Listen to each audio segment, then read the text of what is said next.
Triple lockdown തുടരുന്നു. കഴിഞ്ഞ ദിവസം സാമ്പാർ, 2-3 പീസ് ചിക്കൻ ഫ്രൈ, പപ്പടം അതിൽ കഴിച്ചു കൂട്ടി. ഇന്നെന്താ ചെയ്യാന്ന് വിചാരിക്കുമ്പോൾ ബാക്കിൽ വേസ്റ്റ് കൊണ്ടിടാനായിട്ട് വന്നപ്പോൾ കാണാം ദേ നിൽക്കുന്നു ഒരു പപ്പായ. അപ്പം നമുക്ക് ഇന്നത്തെ ലഞ്ച് ഈ പപ്പായയിൽ ഒതുക്കിയാലോ? പപ്പായ വിളഞ്ഞു പോയ പണി കിട്ടും കേട്ടോ. പപ്പായയുടെ അവസ്ഥ അറിയില്ല. എന്തായാലും പപ്പായ വിളഞ്ഞിട്ടില്ലെങ്കിൽ നമുക്ക് ഇന്നത്തെ ലഞ്ച് ഞാൻ ഒരു കോമ്പിനേഷൻ ഫുഡാക്കി പപ്പായ വെച്ച് ഒരു അടിപൊളി എന്താ പറയേണ്ടത്, ഒരു തീയൽ, പപ്പായ തീയൽ. നമ്മൾ നാട്ടിലൊക്കെ പപ്പായ പുളി എന്നാ പറയുന്നത്. അതൊന്ന് റെഡിയാക്കി നിങ്ങൾക്ക് കാണിച്ചു തരാം. പപ്പായ ചതിക്കല്ലേ, വിളയല്ലേ, വിളഞ്ഞിരിക്കല്ലേ. ആകെ ഈ ഒരൊറ്റ പപ്പായേ ഉള്ളൂ നോക്കിയപ്പോൾ. എന്തായാലും ഞാൻ പപ്പായയെ പറിച്ചു കിച്ചണിൽ കൊണ്ടുവന്നു. ഇനി നമുക്ക് കട്ട് ചെയ്ത് നോക്കാം എന്താ അവസ്ഥ എന്നുള്ളത്. എന്തായാലും പപ്പായ ചതിച്ചില്ല, പപ്പായ വിളഞ്ഞിട്ടില്ല, കറക്റ്റ് പരുവാണ് കേട്ടോ. കണ്ടോ?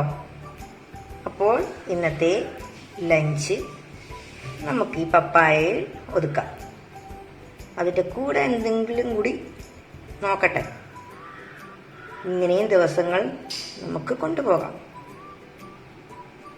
വളരെ ഹെൽത്തിയാണ്, അറിയാമല്ലോ. പപ്പായയുടെ ഗുണങ്ങളെല്ലാം നിങ്ങൾക്കൊക്കെ അറിയുന്നതാണല്ലോ.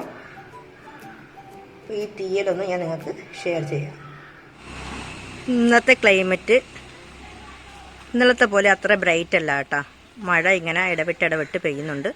ഞാനങ്ങനെ പപ്പായയെല്ലാം കട്ട് ചെയ്ത് റെഡിയാക്കിയിട്ട് പിന്നെ അതിൻ്റെ കൂടെ ഒരു സൈഡ് ഡിഷായിട്ട് എന്തെങ്കിലും വേണമല്ലോ എന്ന് ആലോചിക്കുമ്പോൾ നമ്മുടെ പ്രിയപ്പെട്ട അയൽക്കാരുടെ കോൾ വന്നു. ഗേറ്റിൽ ഒരു കവർ തൂക്കിയിട്ടുണ്ട്. അങ്ങനെ കവറിനടുത്തോട്ട് ഞാൻ എത്തുകയാണ്. എന്താ സംഭവം എന്ന് നോക്കുമ്പോൾ അവരുടെ വീട്ടിൽ പിടിച്ച കോവയ്ക്കായാട്ടാ. ഞാൻ പറഞ്ഞില്ലേ നല്ലൊരു നൈബർ ഉണ്ടെന്ന്. ഒരു നൈബറല്ല, ഒരുപാട് പേരും നല്ല നൈബേഴ്സാണ്. അപ്പോൾ ഇത് നമുക്ക് ഇത് തന്നെ ധാരാളം അല്ലേ. അത് വീട്ടിൽ പിടിച്ച ഒരു വളവും ചേർക്കാത്ത അടിപൊളി കോവയ്ക്ക, പപ്പായ. ഇതിനപ്പുറം എന്ത് വേണം? ലോക്ക്ഡൗൺ നാളുകൾ നമ്മളെ നല്ലൊരു കാലത്തിലേക്ക് കൊണ്ടുപോകണു അല്ലേ. ചുരുക്കത്തിൽ മഴ പെയ്യുന്നു കേട്ടോ. ഓക്കെ, അപ്പോൾ നമുക്ക് ഇതിനെയും ഒന്ന് മെഴുക്ക് പുരട്ടി പപ്പായ പുളിയും ആക്കി അതിൻ്റെ കൂടെ എന്തെങ്കിലും ഒരു ലൊട്ടിലൊടുക്ക് ഐറ്റംസും കൂടി ചേർത്ത് നമുക്ക് ഇന്നത്തെ ഉച്ചയൂണിനെയും മനോഹരമാക്കാം. ജസ്റ്റ് ഞാനിങ്ങ് കയറിയതേ ഉള്ളൂ കേട്ടോ. കണ്ടോ, നല്ല മഴ കേട്ടോ, കിടുക്കാച്ചി മഴ.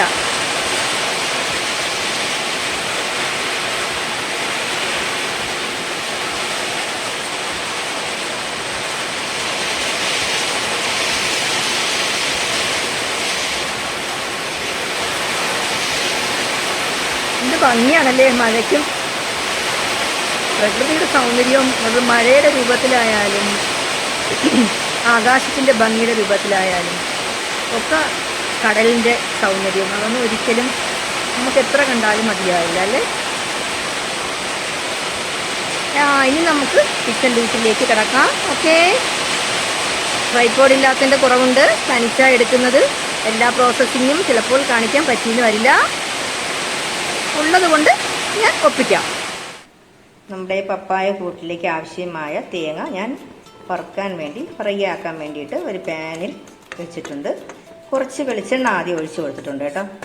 ഒരു തേങ്ങയുടെ ഹാഫ് പോർഷനാണ് ഇതിലേക്ക് എടുത്തിരിക്കുന്നത്. കുറച്ച് മഞ്ഞളും ഒരു 4-5 ചെറിയ ഉള്ളി സ്ലൈസ് ആക്കിയിട്ടിട്ടുണ്ട്. ഇതിനെ ഒന്ന് കുറഞ്ഞ സിമ്മിലിട്ട് നല്ലതുപോലെ ഏകദേശം ഒരു ബ്രൗണിഷ് കളർ ആവുന്ന ടൈം വരെ ഒന്ന് ഇങ്ങനെ ഇളക്കി എടുക്കുക. ലാസ്റ്റ് നമുക്ക് കുറച്ച് ആവശ്യത്തിനുള്ള മുളക് പൊടിയും മല്ലിപ്പൊടിയും കൂടെ ചേർത്ത് ഒന്നുകൂടി ഇളക്കിയിട്ട് ഇത്തിരി ബ്രൗണിഷ് കളർ ആവണം കേട്ടോ. ഇത്തിരി ഡാർക്ക് കളറിലിരിക്കുന്നതാണ് കാണാൻ ഒരു ലുക്കും ടേസ്റ്റും. തീയലൊക്കെ എപ്പോഴും ആ ഒരു കളറിലിരിക്കുന്നതല്ലേ എനിക്ക് ഭയങ്കര ഇഷ്ടം. ആ കളറിലിരിക്കണം. എന്നിട്ട് നമുക്കിതിനെ തണുത്തതിന് ശേഷം നല്ലതുപോലെ ഫൈനായിട്ട് അരച്ച് നമുക്ക് മിക്സ് ചെയ്തെടുക്കാം. അപ്പോൾ നമ്മുടെ തേങ്ങ നമ്മൾ വറുക്കാനായിട്ട് വെച്ചിരുന്നത് ഒരു മുക്കാലോളം ഫ്രൈ ആയിട്ടുണ്ട്. ഈ ടൈമിൽ നമുക്കിതാ ഈ ഒരു സ്പൂണിൻ്റെ അളവിൽ ഇത്ര ഒരു സ്പൂൺ തികച്ച് വേണ്ട കേട്ടോ മുളക് പൊടിയും അതേ സ്പൂണിൻ്റെ അളവിൽ തന്നെ അര സ്പൂൺ മല്ലിപ്പൊടിയും കൂടെ ഇട്ടിട്ട് കുറഞ്ഞ സിമ്മിൽ നല്ലതുപോലെ കുറച്ചുകൂടി ഇളക്കി യോജിപ്പിച്ച് കുറച്ചുകൂടി കളർ ഫെയ്ഡാവുന്നത് വരെ ഒന്ന് വറുത്തെടുത്ത് നമുക്കതിനെ അരച്ചെടുക്കാം. ഇതാണ് നമ്മുടെ നല്ല മനസ്സുള്ള അയൽക്കാരിയുടെ സംഭാവന കോവയ്ക്ക. ഇതിനെ നമുക്ക് സ്ലൈസാക്കി എങ്ങനെ ഒരു മെഴുക്ക് വരട്ടിയാക്കാം എന്ന് നോക്കാം. അതേസമയം തന്നെ ഞാൻ പപ്പായയും സ്ലൈസാക്കി വെച്ചിട്ടുണ്ട് കേട്ടോ.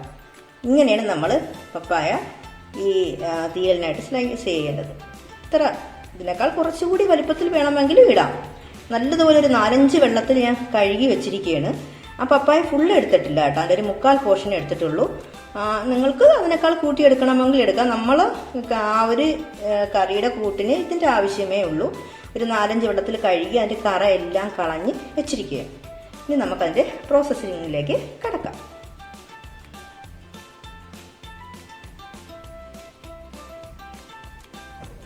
വാഷ് ചെയ്ത് വെച്ച പപ്പായയെ നമുക്ക് കുറച്ച് വെള്ളവും ഉപ്പും ചേർത്ത് ഒരു ചെറിയ രീതിയിൽ ഒന്ന് കുക്ക് ചെയ്ത് ആദ്യം എടുക്കണം. അതിനായിട്ട് ഞാനത് സ്റ്റൗവിൽ വെച്ചിരിക്കുകയാണ്. കുറച്ച് വെള്ളം മതി കേട്ടോ. കുറച്ച് വെള്ളവും ചേർത്ത് സ്വല്പം ഉപ്പും ചേർത്ത് ഒന്ന് ചെറിയ ഒരു രീതിയിൽ കുക്ക് ചെയ്തതിന് ശേഷം നമുക്ക് അടുത്ത പ്രോസസ്സിങ്ങിലേക്ക് കടക്കാം. ഈ ടൈമിൽ നമ്മുടെ കൂട്ടും റെഡിയായിക്കൊണ്ടിരിക്കുകയാണ്. അപ്പോൾ നമുക്ക് തീയലിൻ്റെ പ്രോസസ്സിങ് തുടങ്ങാം. അതിലേക്ക് ഒരു ചട്ടി ഞാൻ അടുപ്പിൽ വെച്ചിട്ടുണ്ട്, സ്റ്റൗവിൽ വെച്ചിട്ടുണ്ട്. ആദ്യം കുറച്ച് കടുക് ഇട്ട് കൊടുക്കുക. കടുകിൻ്റെ കൂടെ തന്നെ ഒരു കുറച്ച് ഉലുവയും കൂടി ചേർത്ത് കൊടുക്കുക.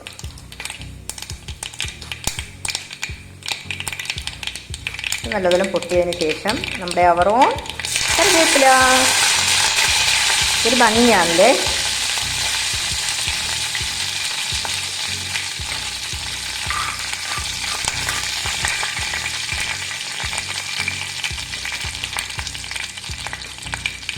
ഈ ടൈമിൽ ഒരു തക്കാളി, ഒരു ഫുൾ തക്കാളി, വലിയൊരു തക്കാളിയായിട്ടാണ് ഞാൻ എടുത്തത്.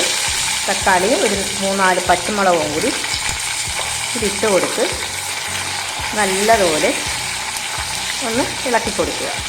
ഈ സമയം നമ്മൾ ആ വേവിച്ച് വെച്ച പപ്പായ ഇല്ലേ, അതിൽ അവസാനം വരുന്ന വെള്ളം ഉണ്ടല്ലോ, അതിനെ ഒന്ന് കളയുക. കാരണം അതിലുള്ള പപ്പായയിലുള്ള കറയും മറ്റുമൊക്കെ ലാസ്റ്റുള്ളതും ആ വെള്ളത്തിൽ കൂടെ അങ്ങ് പോകും. അല്ലെങ്കിൽ നമുക്ക് കറിക്കൊരു ചെവയുണ്ടാകും, ഒരു ചൊരുക്ക് പോലെ ഉണ്ടാകും കറയുടേത്.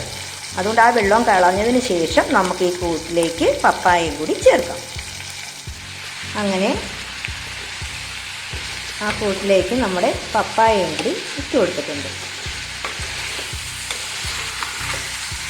നല്ലതുപോലെ ഒന്ന് ഇളക്കി യോജിപ്പിക്കുക. ഈ ടൈമിൽ നമ്മളെന്താ ചെയ്യുക, ഒരു ചെറുനാരങ്ങയുടെ വലിപ്പത്തിലുള്ള പുളി എടുത്തിട്ട് അതിൻ്റെ വെള്ളം ഈ കൂട്ടിലേക്ക് ഒഴിച്ച് കൊടുക്കുക. പുളി കൂടരുത് കേട്ടോ, പുളിയുടെ അളവ് കറക്റ്റ് ആയിരിക്കണം. നമ്മൾ തീയലിനൊക്കെ പുളി കൂടിക്കഴിഞ്ഞാൽ ടേസ്റ്റിൽ വ്യത്യാസം ഉണ്ടാവും.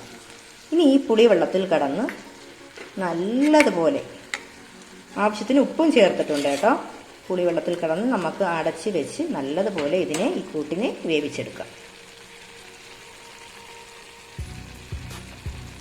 അപ്പോൾ ഈ നമ്മുടെ പപ്പായയും തക്കാളിയും അതിൻ്റെ എല്ലാ ഉള്ളിവെള്ളവും എല്ലാം കൂടി ചേർന്ന കൂട്ട് ഒരുപാട് കുക്കാവുണ്ട് കേട്ടോ. പപ്പായ എപ്പോഴും ഇങ്ങനെ തന്നെ കിടക്കണം. ഒരുപാട് ഓവർ കുക്കായത് അതിൻ്റെ കൂടെ അലിഞ്ഞ് ചേർന്ന് പോകും. ഇങ്ങനെ തന്നെ കിടക്കണം, സ്ലൈസായിട്ട് തന്നെ കിടക്കണം. ഇതിലേക്ക് ഈ ടൈം നമുക്ക് നല്ലതുപോലെ ഫൈനായിട്ട് അരച്ച ആ കൂട്ടുണ്ടല്ലോ, തേങ്ങയുടെ കൂട്ട് ചേർത്ത് കൊടുക്കുക.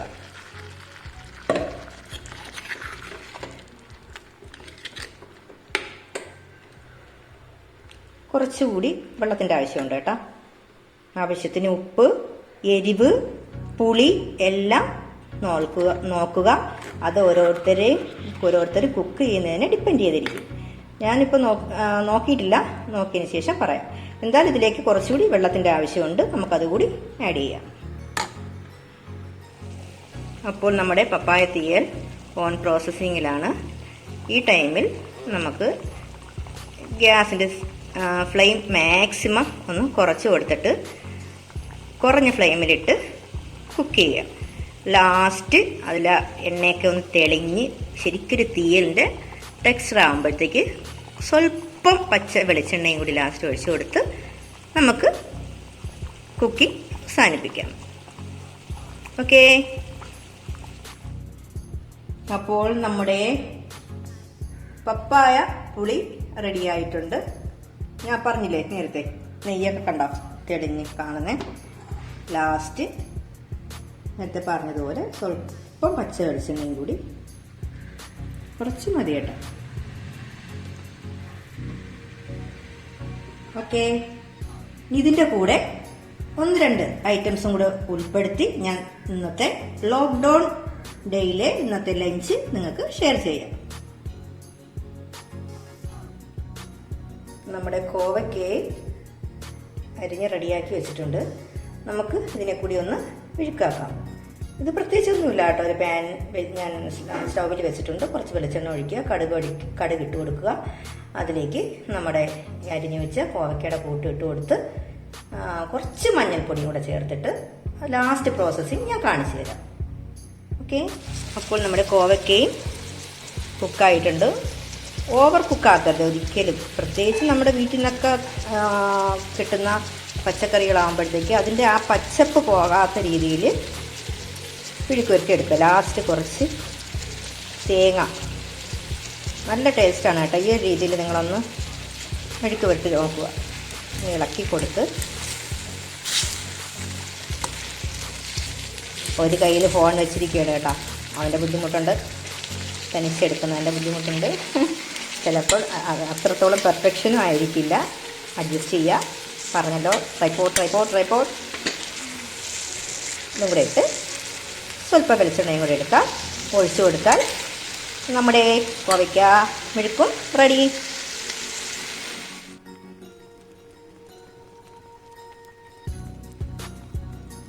അവർ ഓൺ ഓംലെറ്റ് അതുകൂടി ഇരിക്കട്ടെ അല്ലേ. നല്ല കോമ്പിനേഷനാണ് കേട്ടോ. അപ്പോൾ നമുക്ക് ഒന്ന് സെറ്റ് ചെയ്ത് ഇന്നത്തെ ലഞ്ച് കഴിക്കാം.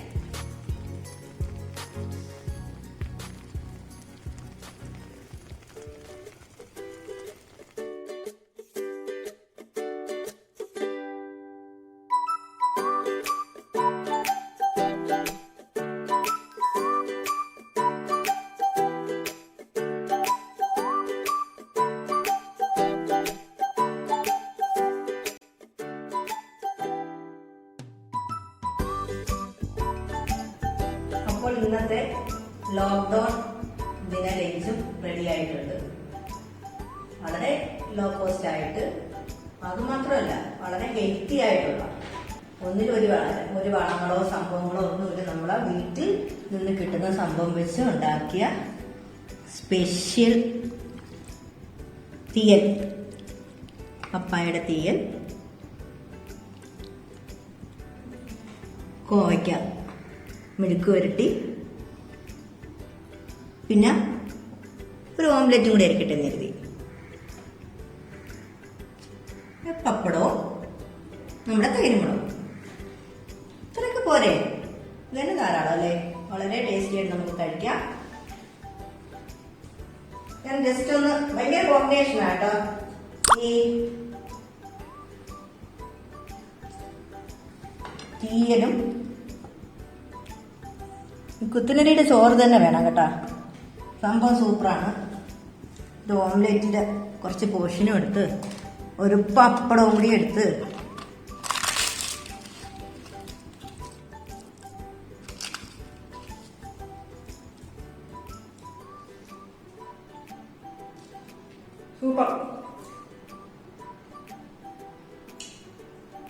Super taste. ഒരുപാട് നാളായി കേട്ടോ അപ്പൊ ഈ പപ്പായയുടെ പുളി കഴിച്ചിട്ട് ഒരുപാട് നാളായി.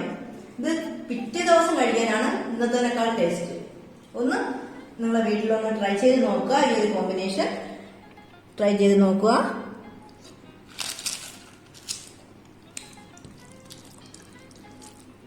ഇടയ്ക്കിടയ്ക്ക് നമുക്ക് പപ്പായ ഒന്ന് കടിക്കാൻ കിട്ടുന്നുണ്ടല്ലോ, ഭയങ്കര ടേസ്റ്റാണ്. അപ്പോൾ വീഡിയോ ലെങ്തി ആയി പോകും, അതുകൊണ്ട് തൽക്കാലം സംസാരം നിർത്തുകയാണ്. ലോക്ക്ഡൌൺ നാളുകളെ ഇതുപോലെയുള്ള കറിക്കൂട്ടുകളുമായിട്ട് നമുക്ക് മനോഹരമായി മുന്നോട്ട് കൊണ്ടുപോകാം. ഉള്ളത് കൊണ്ട് ഓണം പോലെ എന്ന് പറയുന്നത് അതുപോലെ. അപ്പോൾ തൽക്കാലം എൻ്റെ വീഡിയോ വൈൻഡപ്പ് ചെയ്യുകയാണ്. ഒരിക്കൽ കൂടി പറയുന്നു, എന്റെ ചാനൽ ഇതുവരെ സബ്സ്ക്രൈബ് ചെയ്യാത്തവരുണ്ടെങ്കിൽ സബ്സ്ക്രൈബ് ചെയ്യുക, മാക്സിമം ഷെയർ ചെയ്യുക, ലൈക്ക് ചെയ്യുക. അടുത്ത ഒരു വീഡിയോയുമായി വരുന്നവരെ എല്ലാവർക്കും ബൈ.